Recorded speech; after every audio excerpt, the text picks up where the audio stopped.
네, 우리 한번 격려하겠습니다. 주 안에서 힘을 내십시오. 주 안에서 힘을 내십시오. 제가 기도하겠습니다. 우리가 2021년 여름 성경학교 주제가 이제 로마로 가는 길 바울의 교회 사랑 이야기라고 하는 것이 이제 주제로 되어져 있습니다. 그리고 지난 주일부터 여름 성경학교가 열리고 있습니다. 온라인으로. 그리고 또한 이제 집에서 하지 못하는 우리 학생들은 교회에서 나와서 함께 이제 성경학교를 진행하고 있습니다. 그런데 그 주제에 맞춰서 저희들도 함께 말씀을 좀 나눴으면 좋겠다라고는 생각을 가져서 이제 두 번 말씀을 전했습니다. 이것은 바울의 거룩한 변화에 대한 것이었고, 그리고 바울의 교제에 대한 부분들이었습니다. 바울은 변화되었기 때문에 헌신자가 됐고 복음 전도자가 되었다는 것입니다. 우리가 교회를 사랑하고 섬기기 위해서 필요한 것은 변화를 경험해야 된다는 것입니다. 변화되지 않으면 우리는 교회를 섬기고 사랑하는 자가 될 수 없기 때문입니다. 또 하나는 우리는 성도들과의 아름다운 교제, 영적인 교제를 나누는 자가 되어야 한다는 것입니다. 이를 위해서 우리는 기도해야 되고 거룩한 마음을 품고 감사하는 자가 되어야 합니다. 특별히 우리는 많은 사람들을 때로는 말씀 안에서 격려해야 하는 자가 되어야 하고, 그리고 그것을 통해서 믿음을 더 온전하고 견고하게 세우는 자들이 되었을 때 하나님의 교회를 세워갈 수 있다라고 하는 것에 대해서 우리가 말씀을 나눴습니다. 이제 오늘은 우리가 거룩한 사랑을 경험하라라고 하는 것을 통해서 우리가 교회를 사랑한다고 하는 것, 섬긴다고 하는 것이 어떤 것인가 라고 하는 것에 대해서 함께 말씀을 나누려고 합니다. 오늘 우리가 함께 나눌 말씀은 사도행전 27장과 28장에 나와 있는 내용입니다. 그 내용은 이제 바울이 어떻게 로마로 가는 과정 가운데서 그가 사랑을 실천했는가, 그리고 그가 로마에 들어가서 어떻게 사랑을 실천하는 삶을 살았는지에 대해서 말씀하고 있습니다. 바울은 로마에 들어가서 복음을 전할 생각을 갖고 있었습니다. 하지만은 그 길이 열리지 않았습니다. 그런 바울에게 로마에 들어갈 수 있는 길이 열리게 됩니다. 그것은 바울이 예루살렘에서 복음을 전하다가 붙잡히게 됩니다. 그런데 로마 시민권을 바울이 가지고 있기 때문에 바울은 로마 황제 가이사에게 재판을 받게 해달라고 요청을 하게 됩니다. 이에 바울은 가이사에게 재판을 받을 수 있는 로마에 보내달라고 요구를 한 것입니다. 그가 가이사에게 재판을 받고자 한 것은 공정한 재판을 받기 위한 것은 아니었습니다. 비록 어떤 신분이었지만은, 그리고 죄수의 신분이었지만은 로마에 들어가서 복음을 전하고자 하는 것이었습니다. 이는 그가 하나님이 주신 직분과 사명에 따라서 살아왔음을 보여주고 있는 것입니다. 우리도 바울처럼 직분과 사명을 따라 살아가는 자들이 되어야 합니다. 그러면 하나님께서 복음과 교회 중심의 신앙을 살게 할 뿐만 아니라 우리를 통해서 하나님의 일을 이루신다는 것을 믿을 수 있기를 소망합니다. 그래서 우리는 내 생각과 그리고 내 계획대로 사는 것이 아니고, 우리는 끊임없이 하나님이 내게 주신 사명이 무엇이고, 하나님이 내게 주신 직분이 무엇이고, 나를 통해서 하나님이 무엇을 이루시기를 원하신가에 관심을 가질 필요가 있다는 것입니다. 그래야 하나님이 쓰시기에 합당한 자가 되고, 또 우리를 통해서 하나님의 일을 행하신다는 것을 우리는 기억해야 합니다. 바울은 로마로 가는 과정에 있었던 사랑은 무엇이었습니까? 그의 사랑이 우리에게 주는 교훈은 어떤 것입니까? 첫째는 거룩한 사랑은 위로하는 것이다 라고 하는 것입니다. 바울은 로마에 들어가 재판을 받기 위해서 출발을 합니다. 다른 죄수들과 그리고 사람들과 함께 아우스도 군대의 백부장이었던 율리오의 인솔을 받고 아드리아몬네노 호에 올라가게 됩니다. 그들은 무라시에서 알렉산드리아호로 바꾸어 타게 됩니다. 그때는 10월경으로서 항해를 한다고 하는 것은 태풍을 만날 위험을 갖고 있는 시기였습니다. 그래서 바울은 율리오에게 항해를 계속하면 배만 아니라 사람들의 생명에도 타격과 손해를 입힐 것이기 때문에 이제 좀 더 있다 가자라고 하는 요청을 하게 됩니다. 하지만 율리오는 바울의 말보다 선장과 선주의 말을 다 듣고 출발을 하게 됩니다. 그레데 해변을 끼고 항해를 하다가 유라굴로라고 하는 광풍을 만나게 됩니다. 사울타는 태풍에서 벗어나기 위해서 배에 있는 짐과 기구들을 버리게 됩니다. 그러나 큰 풍랑은 잠잠해지지 않았습니다.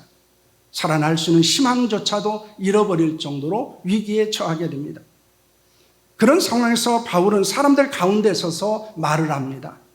바울은 무엇이라고 말하고 있습니까? 사도행전 27장 22절과 25절 말씀입니다. 함께합니다. 내가 너희를 권하노니 이제는 안심하라. 너희 중 아무도 생명에는 아무런 손상이 없겠고 오직 배뿐이니라. 그러므로 여러분이여 안심하라. 나는 내게 말씀하신 그대로 드리라. 하나님을 믿노라 라고 말합니다. 바울은 전날 밤에 하나님께서 천사를 통해서 자신에게 하신 말씀을 전하는 것입니다. 하나님은 그를 향해서 이렇게 말씀하십니다. 두려워하지 말라. 너는 황제 앞에 서야 한다. 하나님께서 너와 함께 항해하는 사람들을 다 너에게 주었다라고 말씀하셨습니다. 이는 하나님께서 바울과 같이 배 안에 있는 사람들의 생명을 지키시고 인도하신다고는 말씀이었습니다. 바울은 그들을 향해서 안심하라고 말합니다. 비록 물건에는 손해를 입지만은 너희들의 생명에는 안전할 것이라고 합니다. 하나님이 자신에게 하신 말씀 그대로 될 것이라고 합니다. 왜냐하면 바울은 하나님을 믿고 있었기 때문입니다. 여러분, 거룩한 사랑이라는 것이 무엇일까요? 그것은 하나님의 말씀을 통해서 위로하는 것입니다. 그리고 격려하는 것이고, 그리고 소망을 주는 것입니다. 성경에는 수많은 위로와 격려와 소망의 말씀들이 있습니다.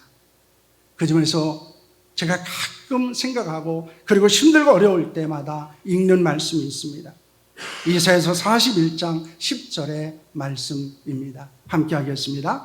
두려워하지 말라. 내가 너와 함께 합니다. 놀라지 말라. 나는 내 하나님이 됨이라. 내가 너를 굳세게 하리라. 참으로 너를 도와주리라. 참으로 나의 어른 오른손으로 너를 붙들리라 라고 말씀합니다.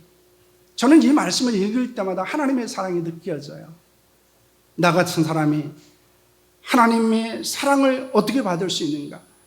나 같은 사람에게 하나님이 되어주신다고 말씀하고 있어요. 그 하나님이 나와 함께 하신다고 말합니다. 나를 도와주시겠다고 말씀하십니다. 나를 붙들어 주시겠다고 말씀하십니다. 그러므로 더 이상 두렵지 않을 수 있고 놀라지 않을 수 있고 더 이상 마음이 약해지지 않을 수 있다고 말씀하고 있습니다. 여러분, 하나님은 우리를 말씀으로 위로하시고 우리를 격려하시고 소망을 주시는 분이십니다. 왜 그럴까요? 우리를 사랑하시기 때문에 그렇습니다. 우리가 하나님의 그런 사랑을 받을 만한 자들이 아닙니다.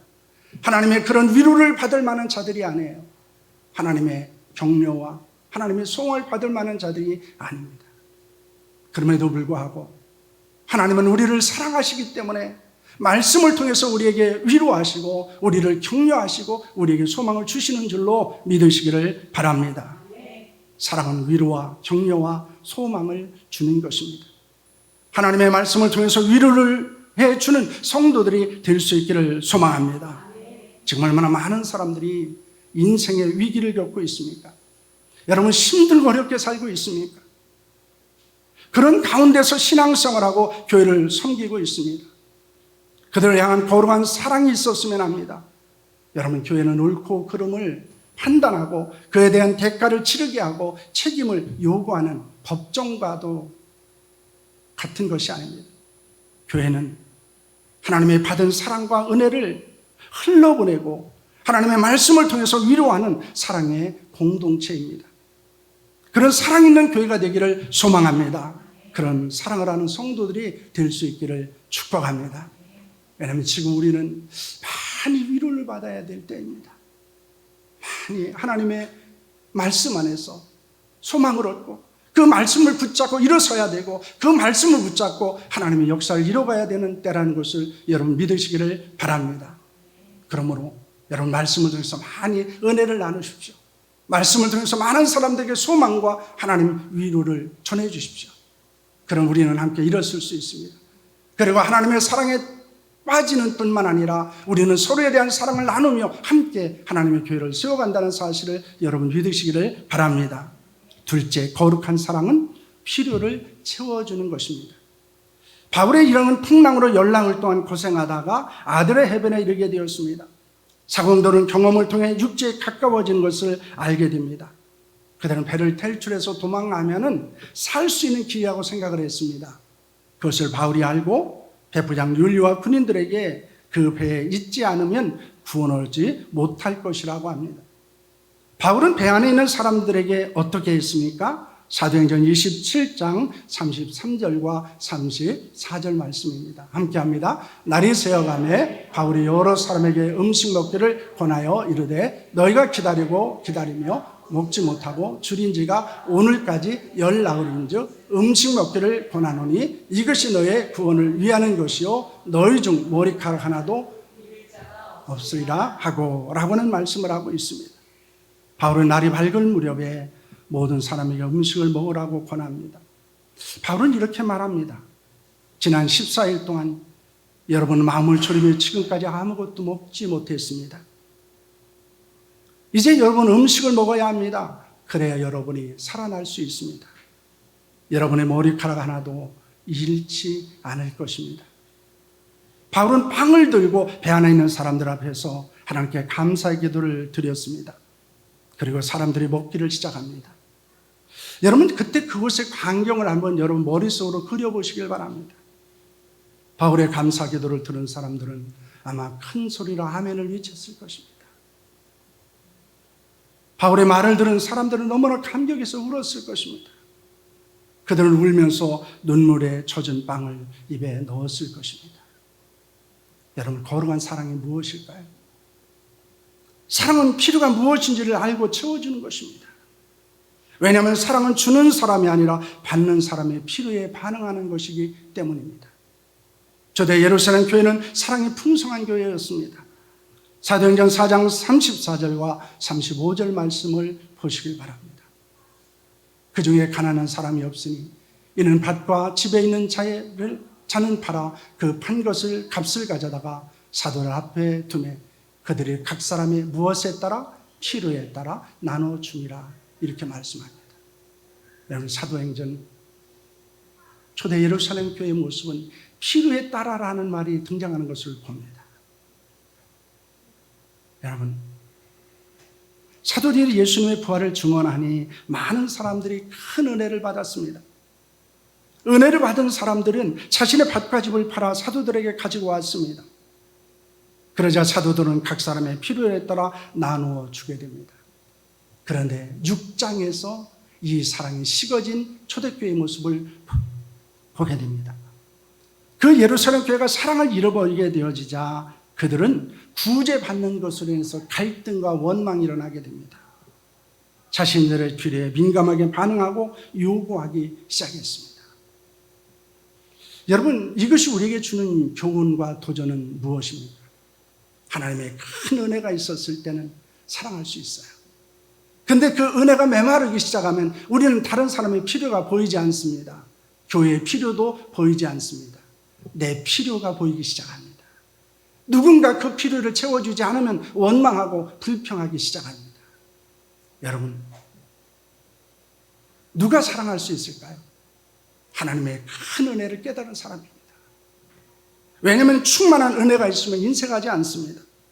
자기의 필요보다 다른 사람의 필요가 더 크게 느껴집니다. 그리고 민감하게 반응할 수 있게 만듭니다. 하나님의 필요, 교회의 필요에 더 많은 관심을 갖게 만듭니다. 여러분 누구의 필요에 민감하게 반응하고 있습니까? 혹시 자신의 필요, 자신의 요구에 너무 민감하게 반응하고 있지는 않습니까? 다른 사람의 필요가 여러분 눈에 보이십니까? 다른 사람들의 연약함이 여러분 눈에 보이십니까? 우리는 우리 자신들을 좀 돌아보고 하나님 앞에서 우리가 어떻게 사랑을 실천하는 자로 그리고 그리스도의 사랑을 받은 자로서 어떻게 살아야 되는지에 대해서 진지한 고민이 필요하다는 것입니다. 하나님과 교회와 사람들의 필요를 채우는 사랑이 충만할 수 있기를 축원합니다. 그래서 이 사랑은 이 바울이 로마로 가면서 베풀었던 사랑은 말씀을 통한 위로였습니다. 그리고 그들의 필요를 채우는 것이었습니다. 이어서 바울이 로마에 들어가서 어떻게 그가 사랑을 표현했는가를 생각할 수 있습니다. 바울의 일왕은 유라굴 광포니에서 고생을 하다가 기적적으로 멜리데라는 섬에 도착을 합니다. 그 섬에서 가장 높은 보블리오 아버지의 열병과 이지를 안수해서 낫게 합니다. 그리고 다른 병든 사람들도 고쳐주게 됩니다. 그들은 멜리스 섬에서 석 달을 지난 후에 알렉산더 오를 타고 노마에 들어갈 수 있었습니다. 바울이 노마에 들어갔을 때 소식을 듣고 믿음의 형제들인 아피오 광장과 트레스 타베르네까지 맞으러 왔습니다. 바울은 그들을 보고 하나님께 감사했습니다. 그리고 담대한 마음을 얻게 되었습니다. 그곳에서 바울은 군사 한 사람과 함께 따로 지낼 수 있다는 허락을 받게 됩니다. 그가 제수의 신분이었지만은 아직 정신을 재판을 받아서 청을 받은 것이 아니기 때문에 그는 제수의 신분이었지만은 이제 그 감옥에 갇히지는 않은 것입니다. 바울은 사울의 유대교 지도자들을 정하여 모세 율법과 선지자들의 말을 갖고 예수님에 대한 복음을 선포하고 권면을 하게 됩니다. 어떤 사람들은 바울의 말을 믿었지만은 또 어떤 사람은 바울이 전하는 복음을 믿지 않았습니다. 종종 우리는 복음을 전하면 모든 사람이 그것을 믿고 구원을 얻을 것으로 생각합니다. 그러나 그렇지 않습니다. 복음을 전할 때 모든 사람이 믿는 것은 아닙니다.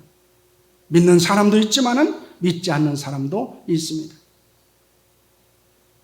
바울이 복음을 전하는 것도 마찬가지였습니다. 바울은 탁월한 설교가였고 복음 전도자였음에도 불구하고 그가 복음을 전했을 때 모두 믿은 것은 아닙니다. 그럼에도 불구하고 우리가 관심을 가져야 되는 것은 바울이 포기하지 않았다는 것입니다. 그가 복음을 전해도 그 복음을 믿지 않아도 그는 그 복음을 전하는 일을 포기하지 않은 것입니다. 우리도 최선을 다해서 복음을 전해야 합니다. 그것이 우리의 사명이고 헌신입니다. 그리고 성령께서 열매를 거두게 하실 줄로 믿습니다.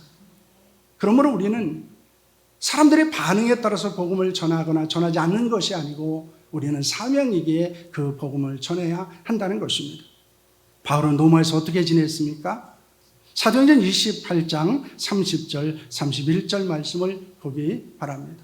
오늘 본문 말씀입니다. 함께 하겠습니다. 바울이 온 이태를 자기 셋집에 머물면서 자기의 오는 사람을 다 영접하고 하나님의 나라를 전파하며 주 예수 그리스도에 관한 모든 것을 담대하게 거침없이 가르치더라 라고는 말씀을 합니다.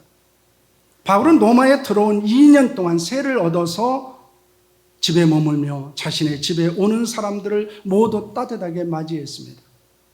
그리고 담대하게 하나님의 나라를 전파하고 주 예수 그리스도에 대한 복음을 가르치게 됩니다. 여러분, 바울의 거룩한 사랑은 무엇에 있었습니까? 예수 그리스도의 복음을 전하기 위해서 사람들을 초청한 것입니다. 그를 따뜻하게 맞아준 것입니다. 그리고 그들에게 하나님의 나라를 선포하고 예수 그리스도를 전하고 가르친 것입니다. 그의 거룩한 사랑은 영혼을 구원하는 일에 헌신했다는 것을 말씀하는 것입니다. 바울이 사람들을 초청하고 영접하고 복음을 전하고 가르친 것은 그들의 영혼을 사랑했기 때문입니다. 우리에게도 영혼에 대한 사랑이 있어야 합니다. 그래서 그들을 교회에 초청하고 반갑게 맞이하고 복음을 전하고 가르쳐야 합니다. 사랑하면 전도해야 한다는 것입니다. 전도는 영혼에 대한 사랑에 근거하고 있습니다. 그렇기 때문에 우리가 영혼에 대한 사랑이 있어야 전도할 수 있고 그리고 그 사랑에 열매를 하나님이 거두게 하신다는 것입니다. 이렇게 복음을 전하며 영혼을 구원하는 것이 영적인 사랑이며 거룩한 사랑이라는 것을 여러분 믿으시기를 바랍니다. 바울은 하나님의 사랑을 받은 사람입니다. 하나님의 은혜가 얼마나 큰지를 알았던 사람이에요. 그래서 그는 하나님께 받은 은혜와 사랑을 간직하고만 있지 않았습니다. 하나님의 말씀의 은혜를 나누며 위로했습니다. 자신에게 있었던 음식을 다른 사람의 필요를 위해 내어 놓기도 했습니다. 다른 사람들을 초청하고 영접하고 복음을 전하고 가르침으로 영혼 구원하는 일에 헌신하게 됩니다. 우리가 거룩한 사랑을 해야 되는 이유는 어디에 있을까요? 하나님의 사랑이 내게 있기 때문입니다. 내가 하나님의 은혜를 받았기 때문입니다. 내가 하나님의 사랑을 받았기 때문입니다. 그 사랑을 통해서 위로받았고 그 사랑을 통해서 필요를 공급받았고 그 사랑을 통해서 우리는 구원을 받았기 때문입니다. 그러므로 하나님과 사람들에게 받은 사랑에 감사하며 감격하며 우리는 사랑하며 섬기는 자로 살아야 하는 줄로 믿습니다. 우리 교회가 거룩한 사랑 공동체로서 말씀으로 위로하고 필요를 채우고 더 많은 영혼을 구원하는 교회가 될 수 있기를 소망합니다. 오늘 우리는 이 바울이 어떻게 로마 교회를 사랑했는지에 대해서 세 번째 시간 함께 말씀을 나눴습니다. 첫째는 바울이 변화되어야 했습니다. 바울이 변화되었기 때문에 교회를 사랑할 수 있었습니다. 두 번째는 그에게는 사랑의 교제가 있었다는 것입니다. 그들은 성도들을 소중히 여겼고 그리고 그들과 함께 그들을 격려했고 그리고 그들의 믿음을 견고하는 일에 헌신했습니다. 뿐만 아니라 이 바울은 거룩한 사랑 섬김이 있었습니다. 말씀으로 위로했고 자신의 것을 내어놓았고 그래서 다른 사람의 필요를 채워주었습니다. 나아가서 그는 복음을 전함으로 영혼을 구원한 일에 헌신했습니다. 우리는 이 세 번에 걸쳐서 바울이 어떻게 교회를 사랑했는지를 한번 정리하며 돌아봤으면 합니다. 사랑하기 위해서는 변해야 됩니다. 우리의 생각도 의식도 삶의 목적도 변해야 됩니다. 뿐만 아니라 우리는 하나님의 형상으로 지음받은 사람들, 특히 성도들을 소중히 여겨야 합니다. 그들과 사랑의 교제를 나눠야 합니다.